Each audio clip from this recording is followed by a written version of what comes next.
नमस्कार मित्रांनो, स्वागत करतो तुमचं माझ्या नवीन ब्लॉगमध्ये. तर मित्रांनो, फार दिवसापासून ह्या ठिकाणी मी आलो आहे. तर तुम्हाला इथलं आताचं नेचर दाखवतो. कारण आता पाणी वरसतो कधीमधी, त्याच्यामुळं आता थोडा निठा उडलेला आहे आणि झाडाला पण थोडा निठा काही झाडाला चांगल्या प्रकारे आलेला आहे. त्याच्यामुळं तुम्हाला मी इथून आताचं नेचर कसं आहे ते मी दाखवतो. उन्हाळ्याचं नेचर तर इथून तुम्हाला मी दाखवलंच आहे. तर पाहूया, तुम्हाला दाखवतो कसं काय बदल झालेला आहे ते तुम्हाला दाखवायचं आहे. तर हे पहा मित्रांनो, आता थोडा ऊन आहे. पावसाळ्याचे जरी दिवस लागलेले आहेत तरी पण मग ऊन आहे. आता अजून पाणी पण चांगल्या प्रकारे पडत नाही. हे इथं जनावरं बांधून घातलेले आहेत. त्यांना चारा पण नाही, थोडा आहे. हे पहा, तुम्हाला दिसत असेल. आणि तिकडे एक बैल बांधलेला आहे.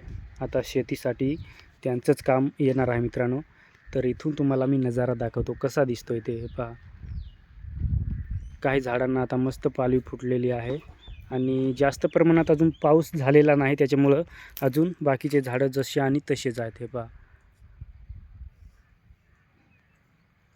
आणि हे पहा, नदी पण कोरडी आणि ठणठणीत आहे आणि कुंद्यावरती थोडं पाणी जमलेलं आहे डोहामध्ये. तर हे पहा, इकडे तुम्हाला दिसत असेल. हे पहा, पूर्ण कोरडी नदी आहे. कारण 1-2च पाऊस झालेले आहेत आणि ते पण झिमझिमच झालेले आहेत. हे पहा, शाळेचे साईडचा नजारा कसा दिसतो ते. आणि इकडे पहा, मुलांनी आमच्या गावाकडचे जे असतात ते काही पण नाद करतात.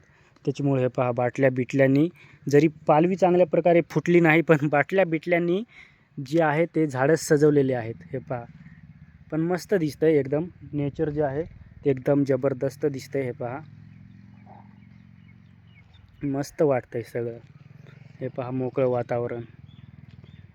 आणि हे पहा, आपली गाडी ह्या ठिकाणी आणून ठेवली. आणि हे आमचं गाव,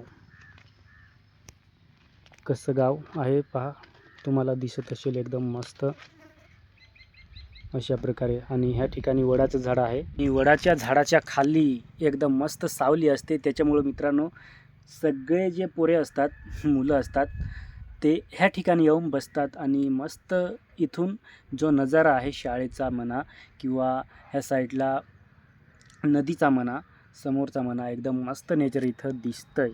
ह्या ठिकाणी भरपूर मुलं येऊन राहतात म्हणजे बसतात आणि एन्जॉय करतात. थम्सअप वगैरे, बिस्लेरा पितात आणि एकदम मस्त एन्जॉय करतात इथं. तर मित्रांनो, आजचा छोटासा ब्लॉग आपला कसा वाटला कमेंट करून नक्की सांगा. आणि जो कुणी नवीन असेल त्यांनी चॅनलला सबस्क्राईब करायला विसरू नका.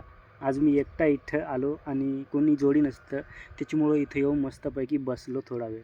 तर आजच्या ब्लॉगमध्ये एवढंच मित्रांनो. जय हिंद, वंदे मातरम.